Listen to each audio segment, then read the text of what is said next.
Yo, so before I get started, I want to let y'all know any illegal activities I'm talking about is already court documented, and I've been tried and convicted. I've paid my debt to society. Like, you dig?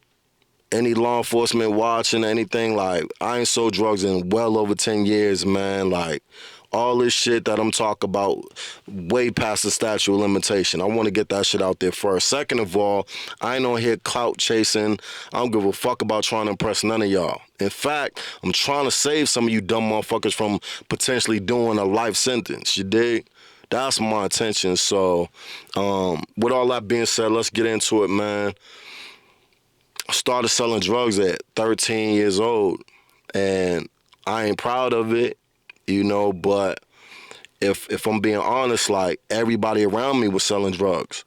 My own father, my biological father, was knee deep in the street selling hella drugs, gang banging, all of that. You know what I mean? Like, older cousins, uncles, like, every male role model in my life was in the streets in some capacity. Either selling drugs, gang banging, pimping, doing armed robberies, all that type of shit. My father got shot. My uncles, numerous of my uncles got shot. Two of my cousins got murked. Like, this was my environment. This is what I grew up witnessing. So it wasn't long before I decided to jump off the porch and start engaging in the street shit. So 13 years old, man. One of my closest homies at the time was Jamaican, and his father used to, he had a couple legitimate jobs, but he sold hella weed too. And he would bring home suitcases full of weed. And so, there was like 8, 9 kids in the crib. My homie had like a good 7 or 8 siblings. And so there was so many kids in the crib that the father never used to know who was stealing his weed, but my man's was the one, pinching hella bud from his suitcases. So we was selling weed at school, house parties, you name it, like, and we became known for that. And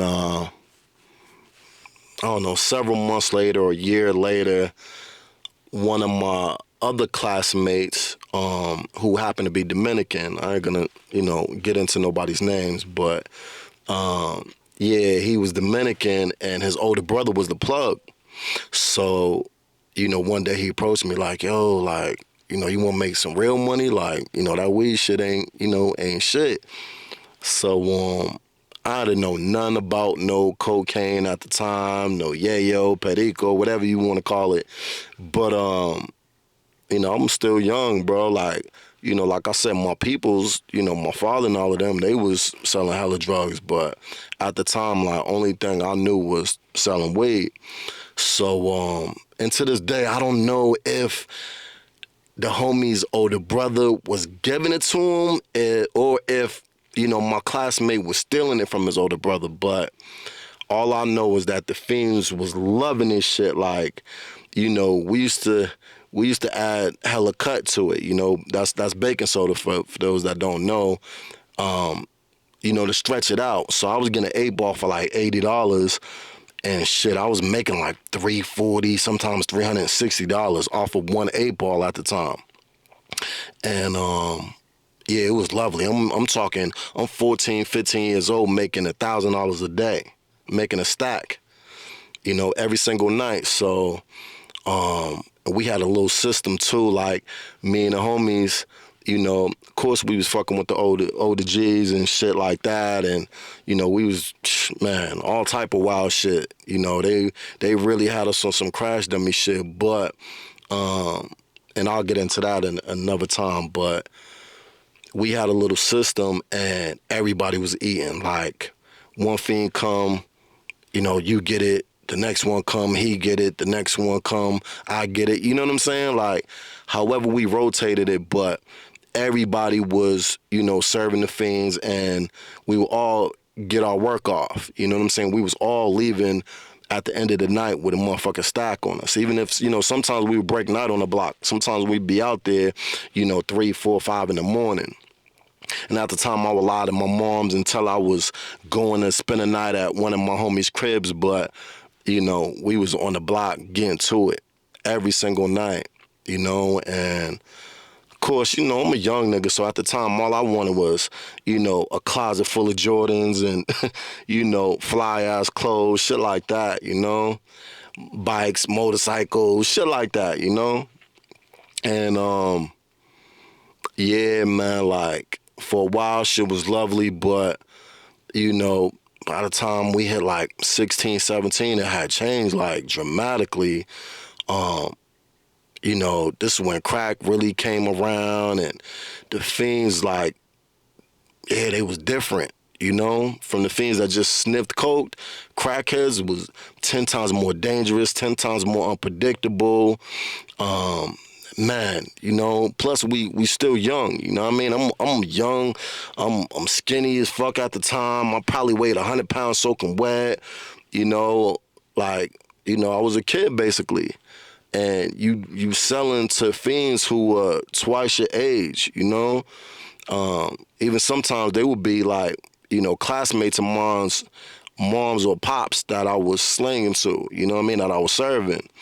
And but yeah, these motherfuckers were unpredictable, man. They try to, stab you, rob you, fucking inject you with a needle, like you never knew. Plus, you gotta watch your back for motherfucking 12. You know what I'm saying? Like 24/7, they trying to lock us up and shit. We running from them, jumping over fences, having to swallow motherfucking drugs or like all type of crazy shit, man. All type of crazy shit. And then the more and more money you get, now you gotta worry about the ops too. So.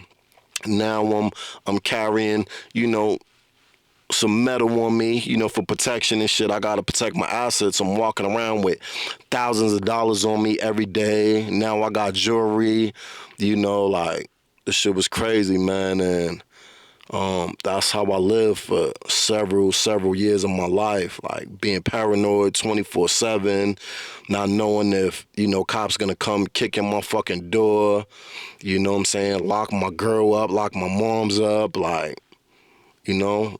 Every time I left the crib, I made sure that I was strapped because you never know when the ops gonna try to run down on you, you dig? So it was a real stressful, hectic lifestyle, man, and I lived that shit for many, many, many years. And the thing that really finally made me quit wasn't even the first time I got locked up, because I did a year in county and I didn't learn a motherfucking thing.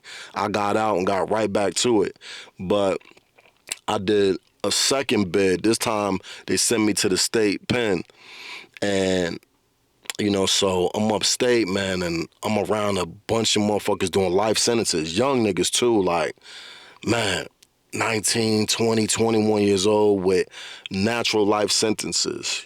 And I'm seeing how many motherfuckers got snitched on by their close peoples. I'm talking about, they right-hand mens, they BMs, they connects, like, you name it, uncles, aunts, sometimes even their moms. Like, man, I was seeing motherfuckers get snitched on by people super close to them, and shit just fucked me up, So it was a combination of that and just being tired of living, that fucked up lifestyle, being paranoid 24/7, and man, my best friend had got killed.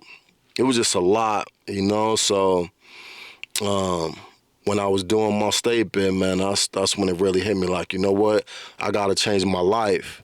I can't keep living like this, man. Like, the money's cool, but I'm taking way too many risks. I'm risking my fucking life, literally. You dig? So, and I'll get in deeper about, my prison experience and my best friend getting marked, and I'm gonna get into all of that in other videos. Like I said, I'm not clout chasing at all. I'm not trying to press not one of you motherfuckers, but I really do hope that my life story could, maybe save one of y'all, man. So like the video if you got something out of this shit. Subscribe to the channel. Signing off, Royal Ray, the big homie.